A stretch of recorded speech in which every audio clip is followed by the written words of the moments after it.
تندرستی کتنی زیادہ ہے کہ 1000 کے مقابلے میں 313 لوگ ہیں، نہ اسلحہ پورا ہے، نہ گھوڑے پورے ہیں، نہ خوراک پوری ہے، لیکن وہ میدانوں میں اس طرح لڑے ہیں کہ 1000 کو بھاگنے پر مجبور کر دیا۔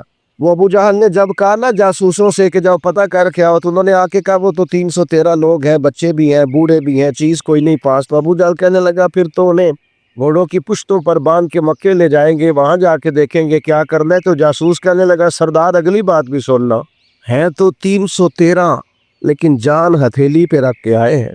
جس کے خیمے کے پاس سے گزرے ہیں شہادت کی دعا مانگتے دیکھا ہے، ان کی آنکھوں سے چمکتی ہوئی روشنی اور ان کے لفظوں سے پھوٹتا ہوا ولولہ اور ان کی آوازوں سے نکلتا ہوا دبدبا کسی جگہ بھی انہیں کمزور نہیں ہونے دیتا، ان کے اندر کہیں بھی کوئی کمزوری نہیں آنے دیتا۔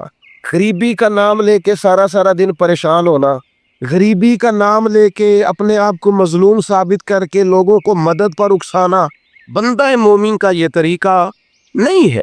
اپنی توجہ اللہ کی جانب کرے، نبی رحمت علیہ السلام کی بارگاہ میں استغاثہ پیش کرے، لیکن دنیا داروں کو مائل کرنا، لوگوں کی جیبوں کی طرف دیکھنا، یہ مومن کی شان گردن کو جھکا دیتا ہے خیرات کا پتھر، جہاں میں مانگنے والوں کے سر کبھی اونچے نہیں ہوتے۔ اور غیرت ہے بڑی چیز جہان تگ و دو میں۔ بھائی آپ طاقتور بنے۔ دیکھیں نا، ایک نوجوان نے آ کے حضور کی بارگاہ عالی مرتبت میں عرض کیا تھا، یا رسول اللہ صلی اللہ علیہ وسلم غریب ہوں، کچھ دیجئے۔ تو حضرت جابر بن عبداللہ رضی اللہ تعالیٰ عنہ فرماتے ہیں ہم نے حضور سے بڑا کچھ سنا، یہ لفظ نہیں، لفظ لا، یعنی میرے پاس نہیں ہے، یہ ہم نے حضور سے سنا ہی نہیں۔ ایسا کوئی محبوب کہیں ہوگا نہ کہیں ہے، بیٹھا ہے چٹائی پہ مگر عرش نشیں ہے، اور ملتا نہیں کونین کو کیا کیا تیرے در سے، بس ایک لفظ نہیں ہے جو تیرے لب پہ نہیں ہے۔ اور یہ فاضل بریلوی رحمت اللہ علیہ کا انداز بھی دیکھیے، کہتے ہیں واہ کیا جود و کرم ہے شہ بطحا تیرا۔ اور یہ ذرا دیکھیے شعری ذوق دیکھیے، واہ کیا جود و کرم ہے شہ بطحا تیرا، نہیں سلطا ہی نہیں، نہیں کیا انداز ہے۔ اب یہ کیسی زبان ہے اور کیسا یہ محاورے کا استعمال ہے، جو شعری ذوق رکھتے ہیں وہ سمجھیں۔ کہتے ہیں نہیں سنتا ہی نہیں، کون؟ مانگنے والا تیرا۔ یا رسول اللہ آپ سے مانگنے والا نہیں سنتا، حضور عطا کرتے۔ اور ایک جگہ پہ فرماتے ہیں میرے کریم سے گر قطرہ کسی نے مانگا، دریا بہا دیے ہیں دربے بہا دیے ہیں۔ حضور تو دیتے، پر نوجوان نے جب آ کے عرض کی نا یا رسول اللہ صلی اللہ علیہ وسلم کچھ دیجئے، وہ جوان ہو، چڑھتی جوانی ہو، اور پھر وہ سوال کریں۔ ہمارے ساتھ ایک دوست پڑھا کرتا تھا، یہ 3 مہینے کی چھٹیاں ہوتی تھی تو وہ مستریوں کے ساتھ مزدور لگ جاتا۔ ہم نے اسے کہا یار تو مطلب 9th 10th کے اندر مزدوری کرنے جانا، تو کہندا سی یار میں قد میرا ایڈا بڑا، ان ابا جی کو مانگ دیا شرم آؤندی۔ یہ سوچ نوجوانوں میں پیدا ہونی ضروری ہے، اب میں ابا جی سے مانگوں، یہ تو دینا چاہیے۔ اس نے آ کے عرض کی یا رسول اللہ صلی اللہ علیہ وسلم کچھ دیجئے، تو حضور فرمانے لگے تیرے پاس کچھ بھی نہیں؟ اس نے کہا ایک پیالہ ہے میرے پاس گھر میں اور ایک کمبل ہے۔ اتنا غریب بندہ ہے کوئی محفل میں جس کے گھر میں ایک ہی پیالہ ہو، ایک ہی کمبل ہو؟ کوئی بھی نہیں اتنے بڑے مجمع میں۔ لیکن اگر کوئی ہماری غریبی کا رونا پوچھے تو میرا خیال ہے ہر تیسرا بندہ دوسرا بندہ غریب ہے، اور بڑا ہی غریب ہے۔ ایک پیالہ ایک کمبل، کریم نے فرمایا لے کے آؤ، وہ لائے۔ تو محبوب فرمانے لگے کون خریدے گا؟ ایک نے کہا 1 دینار، ایک نے کہا 2 دینار۔ محبوب نے بولی لگوا دی، 2 دینار کا بیچ دیا، فرمایا جا 1 دینار کی روٹی لے جا۔ یہ نوجوانوں کو فکر دی کہ وہ انویسٹمنٹ بھی تم نے ذات سے اپنے گھر سے لینی ہے، وہ 10-15 ہزار کا ٹھیلا بھی کسی سے نہیں کہنا تو لگا کے دے، جاؤ 1 دینار کا کھانا لے جاؤ، 1 دینار کا کلاڑا خرید کے لاؤ۔ صحابہ فرماتے ہیں وہ کلاڑا لایا، پر نصیب دیکھو اس کلاڑے میں دستہ نبی کریم نے اپنے دستے مبارک سے لگایا۔ فرمایا جا جنگل میں جا کے لکڑیاں کاٹ اور بیچ، کھا بھی اور کھلا بھی، پی بھی اور پلا بھی، 10 دن مجھے نظر نہ آنا۔ او یارو یہ کیا بات ہوئی؟ مایوس رہنا، کمزور رہنا، فلانے نے میرے ساتھ تعاون نہیں کیا تو میں پیچھے رہ گیا، فلانے نے ہاتھ نہیں پکڑا، تو اپنی دنیا آپ پیدا کر، اگر زندوں میں خود جدوجہد کر، میدان میں اتر، ہمت کر۔ حضرت حسن بصری رحمۃ اللہ علیہ کے پاس ایک نوجوان نے آ کے عرض کی حضور بس آج کے بعد میں نے کام نہیں کرنا۔ فرمایا تمہیں کیا ہوا ہے؟ کہنے لگا آج میں نے عجیب منظر دیکھا ہے، میں نے دیکھا ہے کہ ایک شیر نے شکار کیا بکرے کا، آدھا کھایا ہے، آدھا منہ میں پکڑ کے پہاڑی پہ چڑھ گیا، وہاں ایک نابینا لومڑی بیٹھی تھی، باقی کا اس نے اسے کھلایا ہے۔ تو حضور میں یہ سمجھ گیا ہوں کہ جو رب اس نابینا لومڑی کے لیے بندوبست کرتا ہے میرے لیے بھی کرے گا، لہٰذا میں نے کام نہیں کرنا۔ حضرت حسن بصری بڑا مسکرائے، فرمانے لگے کہانی میں کردار تو نے دو دیکھے، ایک شیر ایک لومڑی، فرمانے لگے کیا بات ہے تیری، تو نے لومڑی بننے کا پروگرام بنایا، شیر بننے کا کیوں نہیں بنایا؟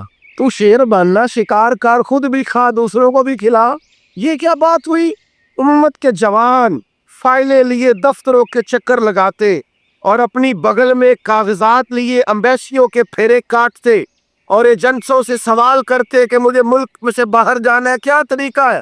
یہاں رہ کے بھی محنت ہو سکتی ہے، اپنی مٹی پہ چلنے کا سلیقہ سیکھو، سنگ مرمر پہ چلو گے تو پھسل جاؤ گے۔ دوستو سنو، میرے کریم نے فرمایا جا لکڑیاں، ایک پیشہ برا ہے میرے بھائیوں، ایک پیشہ، وہ ہے کسی کے آگے ہاتھ پھیلانا۔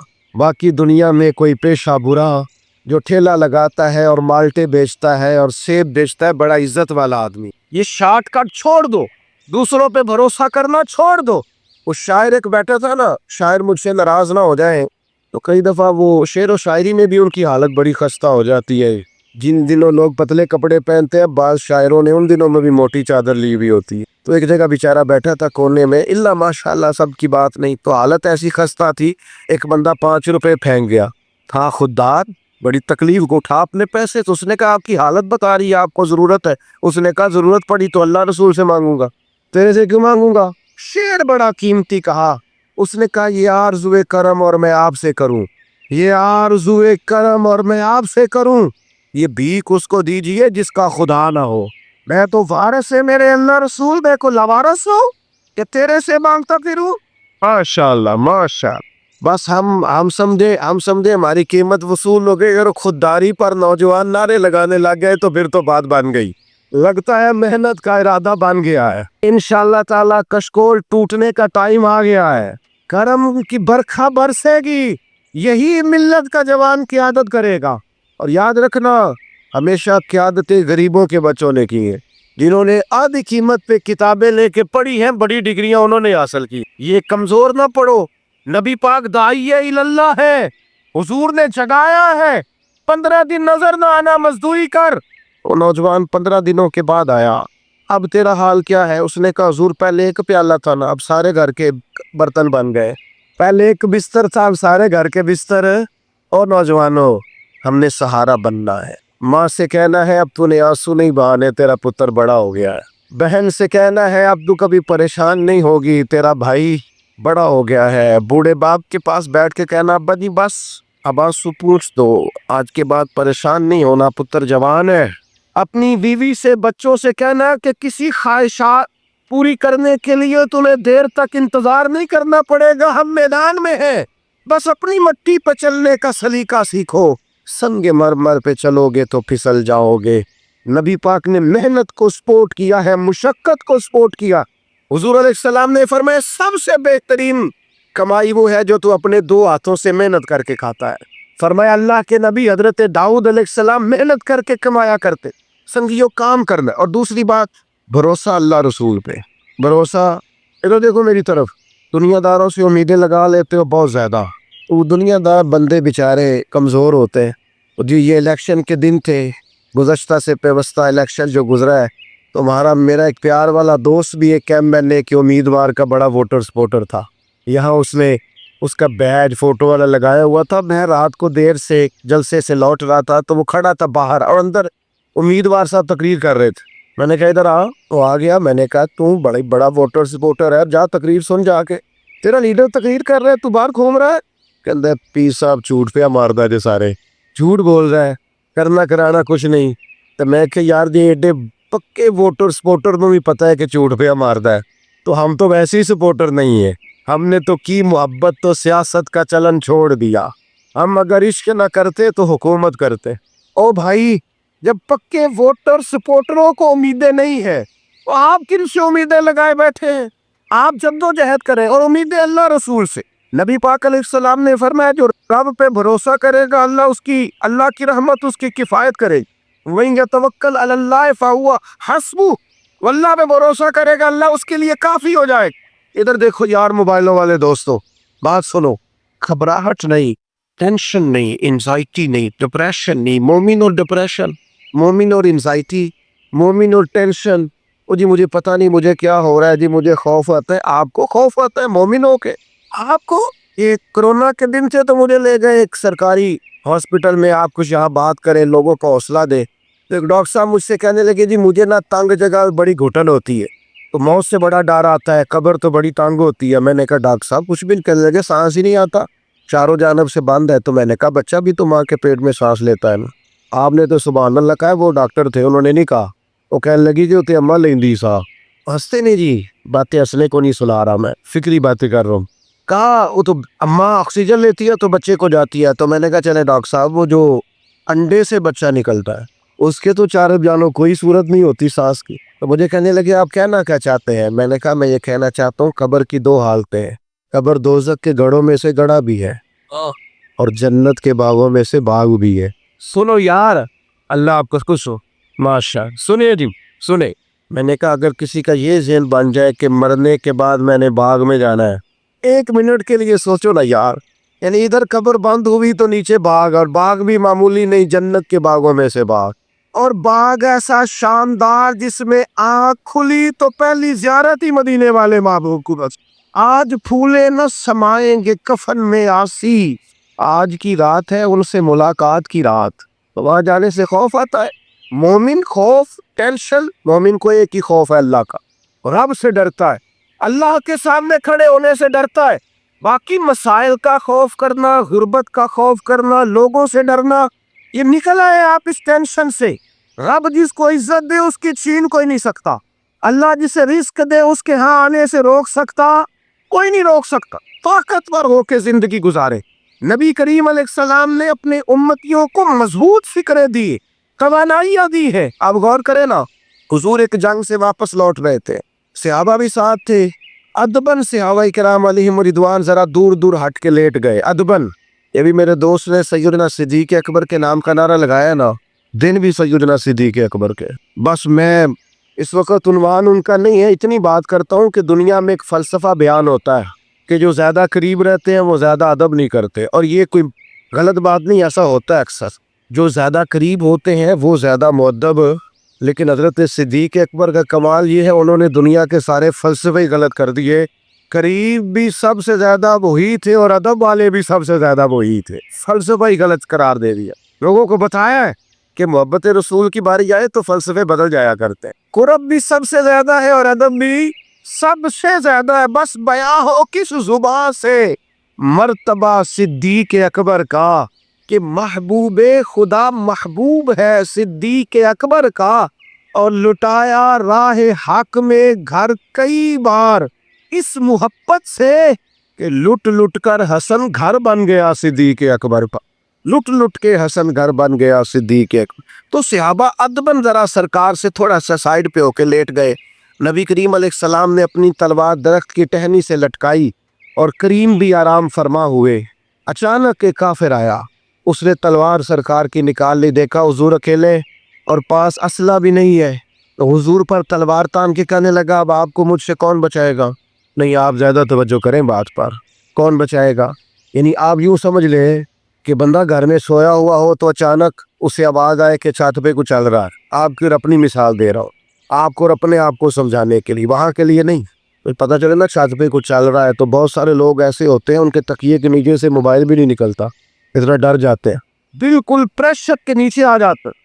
یعنی ڈاکٹر نے کہہ دیا جی آپ کی رپورٹیں بتاتی ہیں کہ مشکل ہے آپ بچیں، تو کچھ تو ڈاکٹر کی بات سن کے فوت ہو جاتے ہیں، اور کچھ کہتے ہیں تیری رپورٹیں ٹھیک ہوں گی پر ہوگا وہ جو میرا رب جائے گا۔ یہ طاقت سرکار نے دی ہے اپنے غلاموں کو۔ اس نے تلوار اٹھائی، کہنے لگا آپ کو کون بچائے گا؟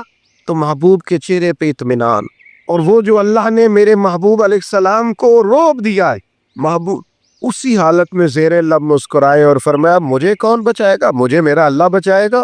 اس میں بڑی طاقت ہے، اس لفظ میں بڑی طاقت ہے۔ کو مشکل آئے تو تعلقات نہ لڑایا کرو، وہ فائلوں میں رکھے کارڈ نہ نکالا کرو کہ فلانے کو فون کرتا ہوں۔ کبھی بھی مشکل آئے تو سب سے پہلے مصلی بچھایا کرو، اللہ کے حضور حاضری دیا کرو، طاقتور ہو جاؤ۔ نبی کریم علیہ السلام نے فرمایا مجھے میرا اللہ بچائے گا، بس یہ لفظ کہے وہ کانپا، تلوار گری، کریم مسکرائے، تلوار اٹھائی، فرمایا لو بھی مجھے تو اللہ نے بچا لیا، تو بتا تجھے کون بچائے گا؟ تو وہ کہنے لگا میں نے سنا ہے آپ معاف کر دیا کرتے ہیں، تو فرمایا جا میں نے معاف کیا، دیر والی تو بات ہی کوئی نہیں، اللہ بچائے، کتنی بڑی بھی مشکل آ جائے، کچھ بھی ہو جائے، مجھے میرا اللہ بچائے گا۔ میرے عزیزو، طاقتور زندگی گزارنی ہے، میں نے زیادہ باتیں نہیں کرنی، تھوڑی تقریر کرنے والا آدمی ہوں، سمیٹنے کی طرف آ رہا ہوں۔ اپنی زندگی میں اپنے افکار و نظریات میں کبھی بھی کسی قسم کی بھی کمزوری پیدا نہ کرے۔ نبی اکرم صلی اللہ تعالی علیہ وسلم نے اپنے غلاموں کو تازہ دم رکھا ہے، ان کو فکری توانائیاں عطا کی ہے، بس ہم نہ آہستہ آہستہ اتنے کمزور ہو گئے کہ ہم ضعف اعتقادی کی طرف چلے گئے۔ اس کی جو سب سے بڑی وجہ ہے وہ یہ ہے کہ سوچ بڑی محدود ہے، اپنے گھر تک، اپنے محلے تک، اپنے کمائی تک، اپنے مکان تک محدود ہو کے رہ گئے۔ اس محدود سوچ سے باہر آئے۔ نبی کریم علیہ السلام نے فرمایا میں خلق کا رسول بن کے آیا ہوں، مخلوق کا رسول ہوں میں، یعنی نبی اکرم علیہ السلام کی امت دعوت میں تو سارے انسان شامل ہیں نا۔ محبوب نے کہا میں خلق کا رسول ہوں۔ جب بھی سرکار نے بات کی عالمی سطح کی بات کی، جب بھی، یہ اسلام جو ہے یہ حدود و قیود میں بند نہیں۔ اقبال کہتے ہیں بازو تیرا توحید کی قوت سے قوی ہے۔ تو جناب ہمارے وطن کا نام کیا ہے؟ اسلام تیرا دیش ہے، اسلام تیرا، اقبال کہتے ہیں بازو تیرا توحید کی قوت سے قوی ہے، اسلام تیرا دیش ہے، تو مصطفی ہے۔